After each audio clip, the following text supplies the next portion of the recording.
Hi there, I'm Jamie Taylor. Welcome to Your Health Matters, brought to you by Kingman Regional Medical Center, your community-owned hospital. As you know, if you've watched the show in the past, each week we focus on a different service, program, or healthcare professional here at KRMC that will be of interest to you and your family members. I've got a great guest on the program today, so I hope you'll stay tuned. We'll be back right after these messages. Welcome back to Your Health Matters. My guest today is Brian Turney, the CEO of Kingman Regional. Thanks for being on the show, Brian. Hi, Jamie. It's great to have you on the program again. I think about once a year we get you on here. Yeah, every once in a while. Yeah, and talk about things of relevance to the community and to KRMC, what's going on for us. And I know that obviously there's been a lot in the past year going on with healthcare reimbursement, and I think that's kind of what we want to focus on today, right? The affordable health care. Sure, it's your show. Well, I know that people have a lot of, I think, misconceptions about health care reimbursement, how that all is working out. And Obamacare or affordable health care, whatever you want to call it, there's a lot of questions. And you're our resident expert, right? Yeah, I mean, there's been a lot of discussion, obviously, over the past year or so with the Affordable Health Care Act, or Obamacare, right, as yeah. people like to call it. And I don't think there's been too many things more controversial than that. And I found a lot of people they have strong feelings about it, but they really don't know that much about it. Don't have the facts. Yeah. So hopefully we can help share some of those facts with them today and help educate them. Well, we'll try. Okay. It is complicated. I can understand why people are confused. Well, I know it is for me. So I'm really glad you're on the show because I'm expecting I'm going to learn something today too. Yeah. Every time I do this show, I learn something new. So where do you want to start when we talk about affordable health care?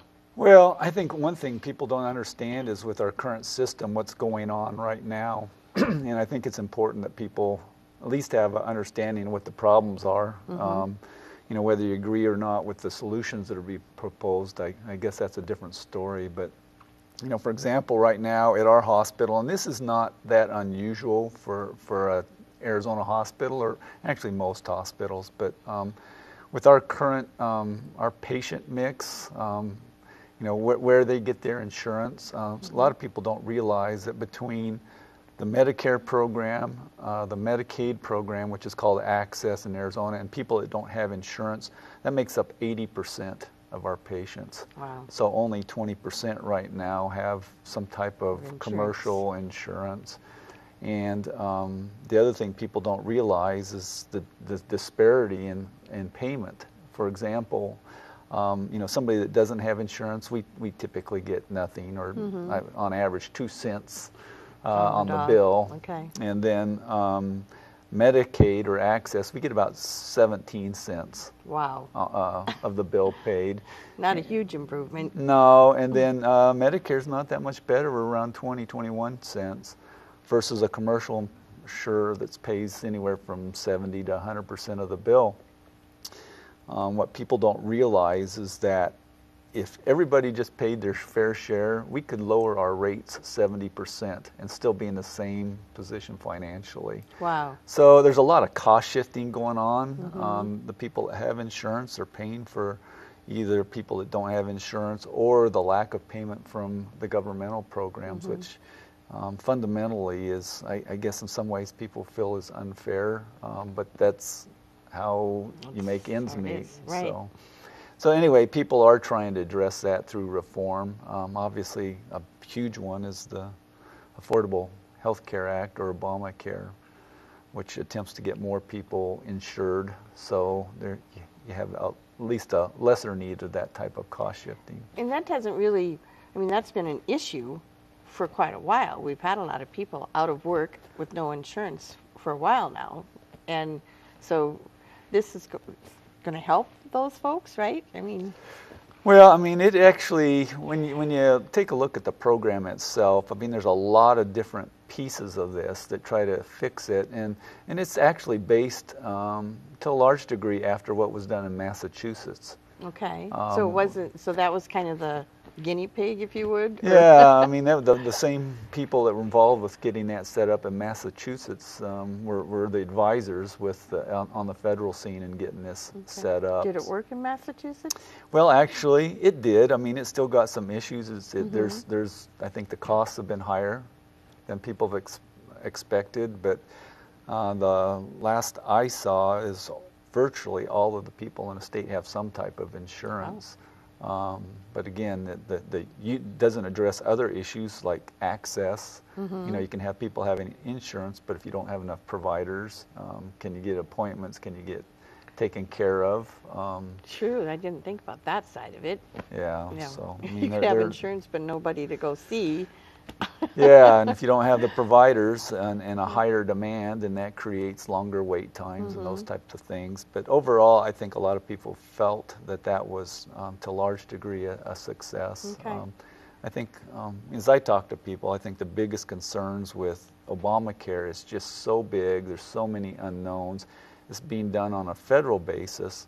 That's a lot more people than just in Massachusetts. Yeah, yeah, and there's a lot of opportunities to have mistakes or stumbles, and you know, just what happened with the Supreme Court with its ruling last summer changed the game a little bit. In essence, you know, the Supreme Court said that the individual mandate was okay, which a lot of people expected them to overturn, but they said really it's not a mandate, it's just a tax if you don't do it. So they use that logic in making that decision. And the other piece that was maybe a little more unexpected was they said that requiring the states to provide care through Medicare, in other words, insure people up to 133% of the federal poverty level, or you lose your federal funding, they in essence said that was a gun to their head, and it really wasn't a choice on the part of the state. So they struck that provision down, and so the states have a lot more flexibility now whether or not to participate in the Medicaid program. So it'll be interesting to see how that plays out. But the providers, the doctors, the hospitals, and others, pharmaceutical industries that had agreed to some of these changes. For example, this is being financed through taxes in the healthcare industry, as well as cuts in reimbursement to providers. And the promise to the providers was, okay, you'll get paid less for your services, but the more people will have insurance, so you won't have as much uncompensated care. So if there's states that elect not to expand the number of, you know, that Medicaid program, then the hospitals and providers will have less reimbursement, yet the same level of uncompensated care. So it gets real complicated quick from that standpoint. So it'll be interesting to see how it plays out. In Arizona, Governor Brewer has proposed that Arizona participate. She probably faces an uphill climb and with the legislature. For her as well, wasn't she? Must have done some more homework. Well, you know what? It was. I think she really wanted to restore access to its previous level, which is 100% of the federal poverty level. But the federal government said, we're not going to help you do that. In other words, it was an all or nothing edict from Washington, and so they're faced as a state government of trying to bring that up to federal poverty level. And it actually costs more to do that, to go up to 100% of the federal poverty level, than to go without the federal help, than to go to 133 or 138% of the federal poverty level with federal help. So I think it was, I think from the governor's perspective, is a pragmatic approach. A lot of hospitals are hurting around the state. Between 30 to 50% of the hospitals are losing money each month on operations because of the uncompensated care going up. You know, Jamie, at our hospital, last year alone, our uncompensated care went up from $22 million to over $40 million, and we expect it to be over $50 million this year because people don't have insurance and don't have money to pay for their care. Out of work, and that's scary. Yeah. And I don't know if Kingman appreciates how blessed they are to have us here. Truthfully, I mean, that's part of what I do in this show, is try to educate them about the different programs and services we have. But if the hospital wasn't there, just think what they'd have to. Yeah, and Yeah. it's just getting harder to make ends meet and to grow your services and pay your people and pay for your Right. supplies And those have a type of quality things.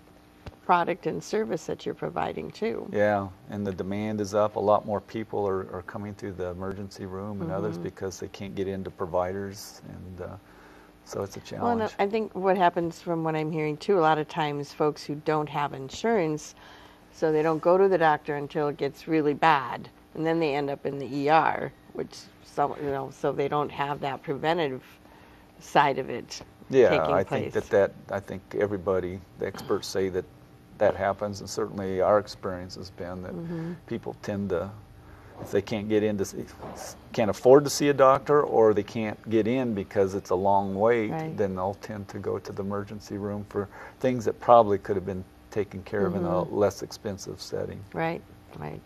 So what else on affordable health care do we need to educate folks about? I mean, how is it impacting Well, them? There's a lot more to it, I know. Yeah, well, I think I've talked a little bit about the individual mandate, and people will need to get their own insurance starting in 2014. Well, it's just or right there's around a the corner. penalty. Yeah, and there's penalties, and I won't get into all the details of that, but and there is assistance if somebody, for example, is between 133% of the federal poverty level up to 400% of the federal poverty level. There's assistance. The government will help subsidize that. Their insurance premium. So help them with their insurance premiums. But they still, there's going to be an expense there for some people that that currently don't have insurance, or else they'll have to pay a little more income tax as a Is that how penalty. they're going to do it? That Yeah. if they don't have an insurance, then they pay more Right. income tax? Yeah, there's basically a penalty that's paid Wow. through that. So. And is that like per family member? Like say you're a single mother with 3 kids and you have to have insurance for Yeah, the whole family. it starts with an individual, and the max is three people per family. But for example, in 2014, it's only $95, and it can be year? times per year. Okay. And that can be times 3. And then it goes up to 2016 to $695. Wow. So it goes up significantly. Yeah, so that's a lot for someone yeah, that's I'm already close to- struggling. family of 3 or 4, it could be Yeah. close to $2,000 if they weren't insured as far as Wow. additional tax they Right. would have to pay. Right. So then they'll have options though for different insurance carriers that they'll be able to choose from? Yeah, they've made some changes that will make it easier for people to get insurance. For example, they're changing rules that, for example, insurance companies can't deny you for pre-existing conditions, Okay. those types of things. They've set up things that will help people make it more accessible. A lot of discussion about health insurance exchanges. Arizona is not going to manage one themselves, but the federal government will set one up in Arizona where people can buy insurance through these exchanges. Okay, And well that's, I think, something else we're going to need to educate a little bit more on. So we're going to take a quick break because that's really important. We'll come right back and we'll pick up where we left off. Sure. Okay, so stay tuned. We'll be back right after these messages. Welcome back to Your Health Matters. My guest today is Brian Turney, CEO of KRMC. Thanks again for being on the show, Brian. Sure. We were talking about affordable health care or Obamacare before the break, and you were talking about the insurance exchanges that the federal government's going to do. What does that mean exactly? Well, in essence, what it does is creates a little marketplace where people can go and get insurance and be Okay. guaranteed to get insurance. The insurance companies have to conform to certain requirements to offer that insurance on the exchanges. They've created different levels of plans: platinum, gold, silver, Okay. bronze, and they have specific levels of coverage For those based on different those levels. different, and there's Okay. different prices. So people can buy an insurance product, know basically what that insurance product is with different companies. So is this, I'm kind of envisioning almost like a little kiosk or something in a mall that people can go up to and go, I don't have insurance, what are my choices kind of thing? Well, yeah, I guess you could put it that way, but it'll be more of a virtual mall. Okay, so maybe online they'll yeah. have So, a website probably Yeah, that probably people don't have can to go down to Phoenix at the No, that's local mall to no, buy go it. to the but- mega mall. Right. Yeah. But it provides a mechanism for people to easily get insurance, Okay. have it structured such a way that they can purchase that and Yeah, 'cause in essence know what they're purchasing. okay, because it's got to be a challenge for, number one, if you've never had insurance or you haven't had to buy insurance, how do you even know what to, what you're going to need? Yeah. Those are some scary choices to have to make. Yeah. So we've had the question of, I mean, there's, like you said, people have very strong opinions one way or the other about Obamacare, but is that really the problem, or is it the insurance that's the problem? Where does the problem lie? Well, that's a difficult question. From my standpoint, the system is broken in such a way that there are people out there that can't get insurance. I've had friends and others that have had family members that maybe had a long-term illness. They just can't get insurance. It's $4,000 or $5,000 a month. Wow. Insurance companies don't want to take on that risk, Right. and so they've had ways to not take them. Right. And this does restructure things and allow people to get insurance. So that's a good thing. I mean, there's good and bad. Yeah, or but there's pros and always cons. costs involved with Yes, that. So yeah. it does spread costs out amongst all of us to help do that. Mm-hmm. I think a lot of people are opposed to Obamacare because, and I think they probably have some legitimate concerns, it's such a huge change so Mm-hmm. fast. And you're counting on the federal government to do it right. Yeah, that's a whole nother show, isn't it? Yeah, yeah. So I think those are some legitimate concerns. As I've looked at it, the overall structure makes a lot of sense. Okay. But there's clearly a lot of details that you don't see, and actually they're still writing some of that stuff. I mean, there was a law, but when you come into practice and make it happen, there's a lot more detail. The logistics haven't all been worked out. Yeah, so it's just a huge change for our country, trying to address some, I think, very legitimate problems. But it doesn't address issues of access, numbers of providers, the cost from a standpoint of requiring individuals to be responsible for how they use their health care. Right. I think that there's probably more that they'll have opportunities to do down the road, because I think each one of us, I mean, if you have something that it doesn't cost you anything to use, then people tend to overutilize that. And you do have deductibles and co-insurance, but to the degree that's not managed right, then you end up having costs that all of us end up bearing and as a country. And technology's moving forward. Everybody wants the best. There's just a lot of costs involved with healthcare. Well, and change, I think you touched on that too. People just don't always do well with change, at least right away. I mean, it's one of those things you can look back and go, oh yeah, that wasn't so bad. But when you're in the middle of it, it's frustrating. It's that learning curve, adjusting to things being different than how they've been. I mean, we've seen that even like with the EMR, that whole learning curve of when we're doing things different. And people have a hard time with that. Yeah. Do you think that once people get used to this, that it'll die down a little? Yeah, I think so, but I still think that it's such a big change. They're going to have problems, Jamie. I think that there will be problems. I think they'll be worked out over time. I think the costs will be higher than anybody anticipates, and they'll have to address that over time. And there's some more difficult questions about how we're spending our money on health care. And,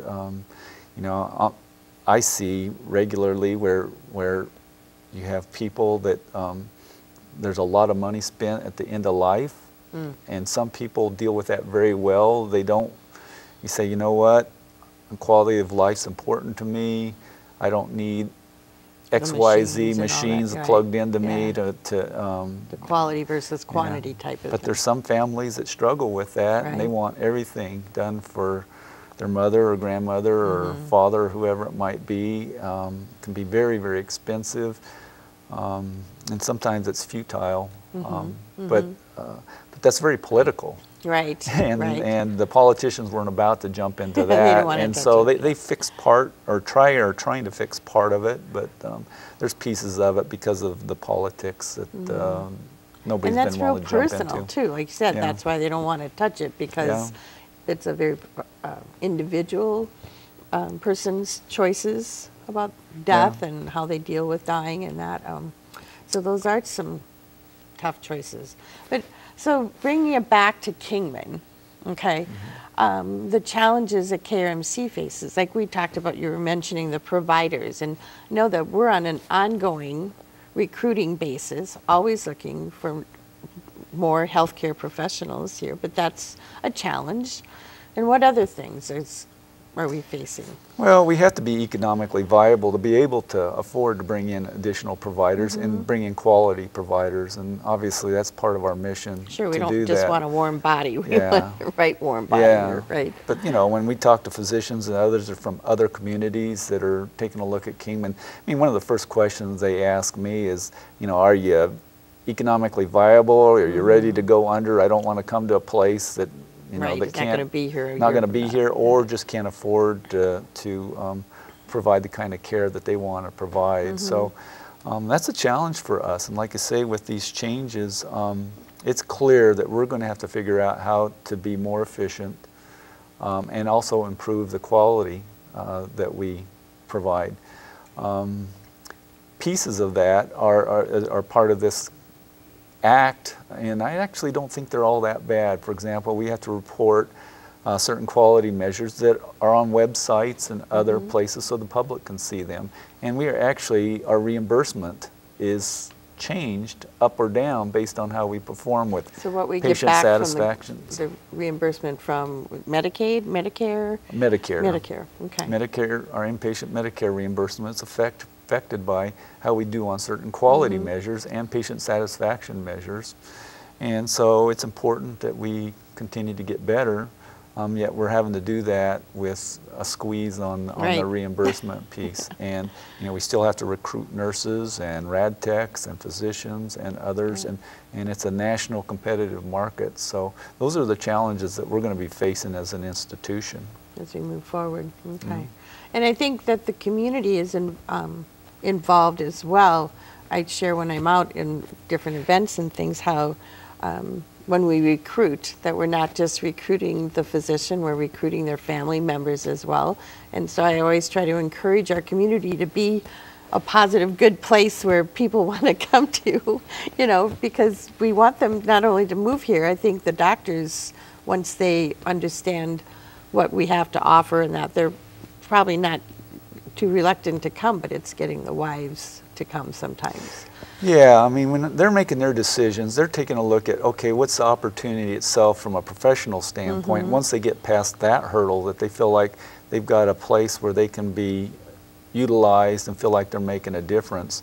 The other pieces they look at are school systems, you know, for my kids, education, the business opportunities, shopping, retail, and then the recreational activities. Those tend to be the on the top of their list when they're evaluating Kingman as a place to come. Right. Well, and that, I didn't mean to segue so far off maybe, but it does impact, as you're talking about, having enough providers to, if people have the insurance and they can go to the doctor, but then we don't have a doctor for them to go to. And that's a vicious cycle as well. Well, Kingman is easier to recruit to now than it was 5 or 10 years ago, but it is not an easy recruit still, and there's shortages in a lot of different specialties. We've been looking for certain kinds of specialists, some of them for more than a year. We know there's a demand, and know the community needs them, but to give you an example, a urologist that's coming out of school right now has 32 offers on average. Oh my gosh. So, so if your children's going to college, tell them to be a urologist, right? There's a market out there for them. Yeah, and there's other specialties that are like that. And so it's a very, very competitive market. But, you know, some of these changes with the Healthcare Act, they haven't addressed those yet, other than they're trying to help with the primary care side some. Wow. There's a lot more involved, and it looks like I probably have to have you back on the show for another.